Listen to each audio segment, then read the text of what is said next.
First of all, I want to say congratulations to Mrs. Trump, our beautiful, wonderful, classy First Lady, on the debut of her documentary film. I know that it's a blockbuster movie in theaters now, and it's a really a great example of what the First Lady is truly like behind the scenes, and she has a great influence on the president.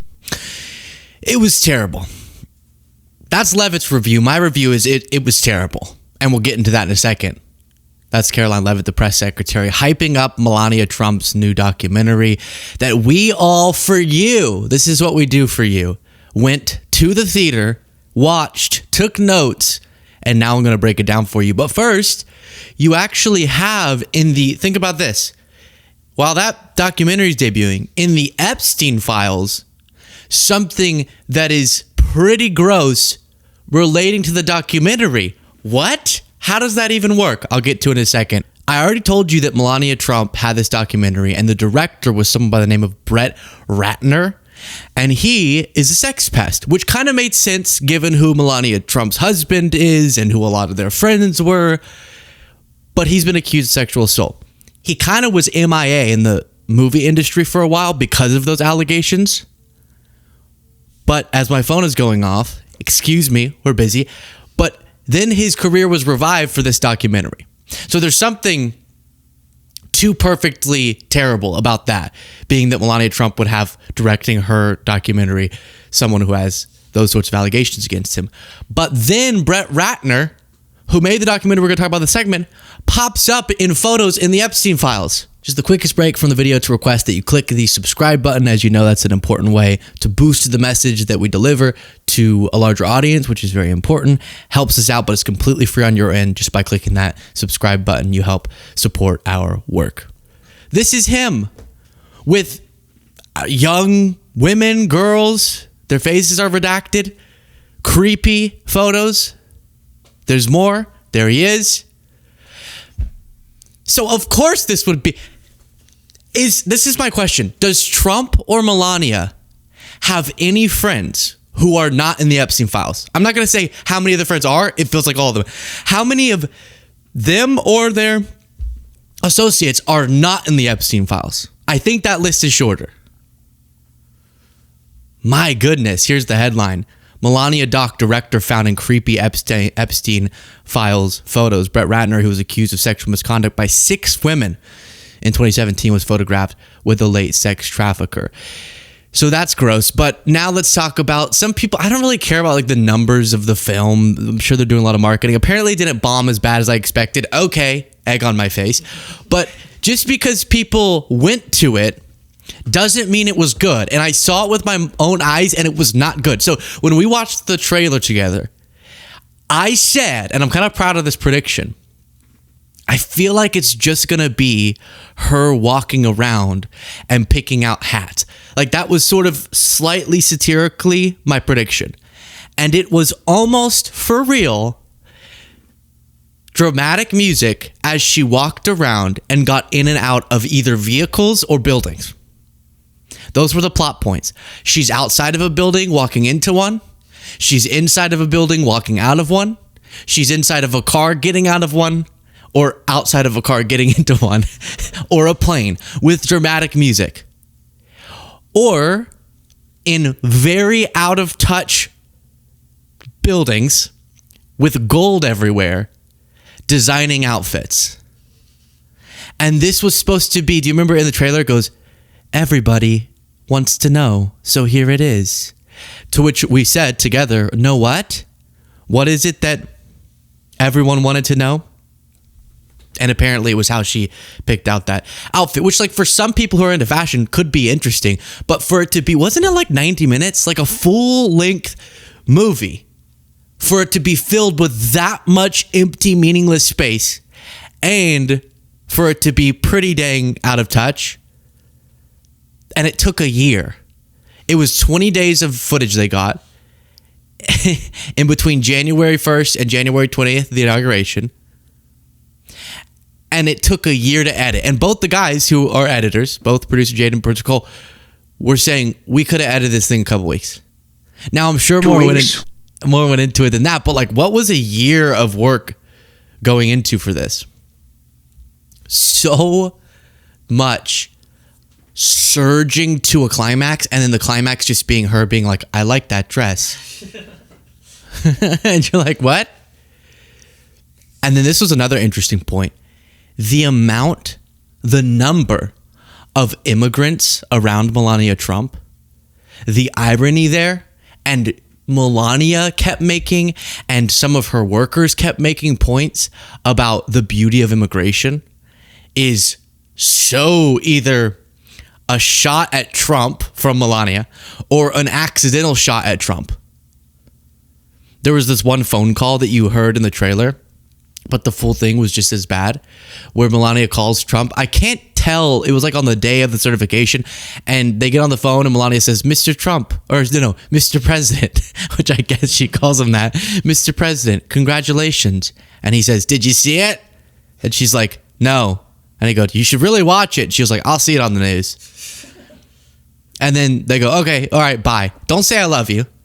So they're as cold behind the scenes as I would have predicted. And then every single time Trump is featured and they're trying to make like a sweet moment, they're just pointing the camera at him. And either he says to the camera or he says to someone around, what a first lady, huh?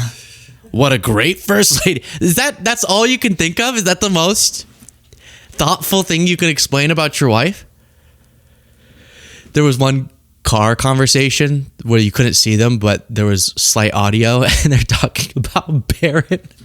So my point is, I think, Melania knew the movie was being made. Trump knew it, but like wasn't as involved, I don't think. So Melania and the director, Brett, Epstein buddy, was talking to Melania, Epstein buddy, who's married to Trump, Epstein buddy, and was probably saying, hey, we need some like humanizing moments of y'all talking in a car about your son, maybe. Say something about Barron, ready, go.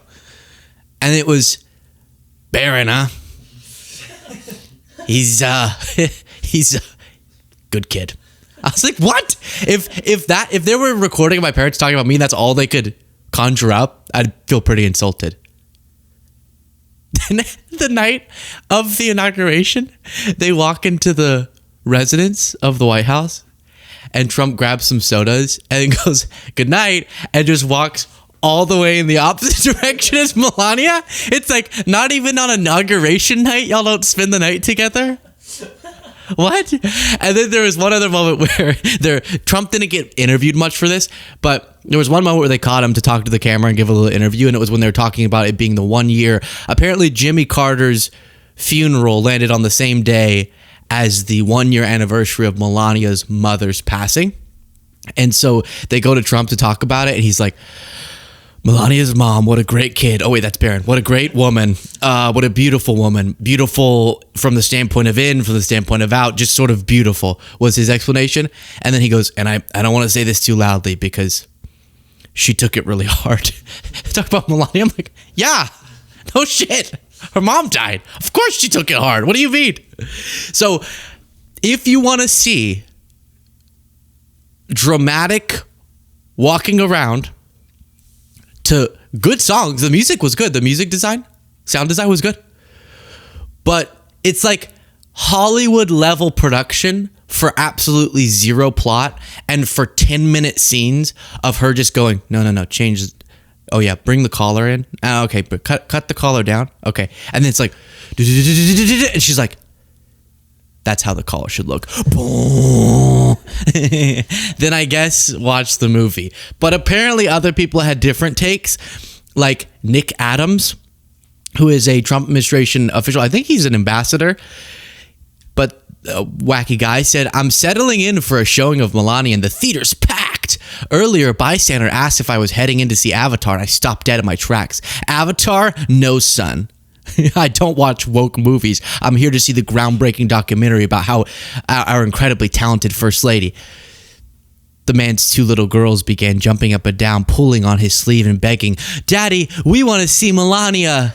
But, he stammered, I thought you girls wanted to see Zootopia too. No, they said, now nearly shouting, we want to see Melania. She's the most beautiful first lady ever. That didn't happen, Nick.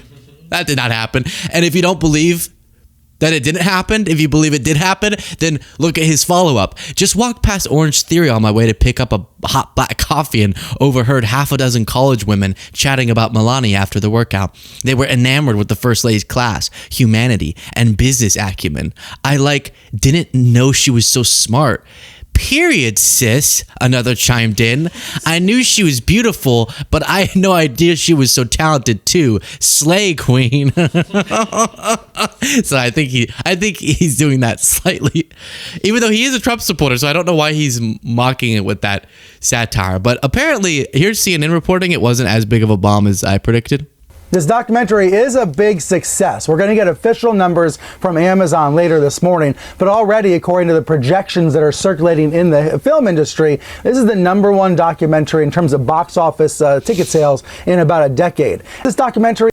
How? I was looking at other numbers and other ones. What? Ron Filipkowski says 75 million, including 35 million for promotion, both staggering numbers for a documentary, then free promo from Fox, Newsmax, other media outlets, pushed by president to tens of millions of cultists. But yeah, 8 million opening weekend is a hit compared to $100,000 documentaries with zero promo.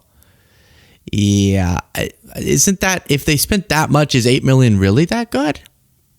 I don't know. So what a weird upside down world we're in. But apparently some people are watching it and saying, slay queen. Despite it being the most plotless, meaningless. The only cool moments were the stuff I've already seen on TV. Seeing, it's not cool, it was sad for me, but an inauguration is interesting and big, or them getting out of a motorcade into Air Force One, in a sense, as a political junkie, is kind of oh, cool. But I already seen those things. That's not really something about her that made me go, wow, she did something. And the way they tried to advertise it was you're finally going to see what she did all that time. And it was answered to me. Walk around. And then she got on a call with Brigitte Macron and was like, so as you know, Navy. and she's like, I want to continue my Be Best initiative. I was like, it is. It's Be Best drop. Yes.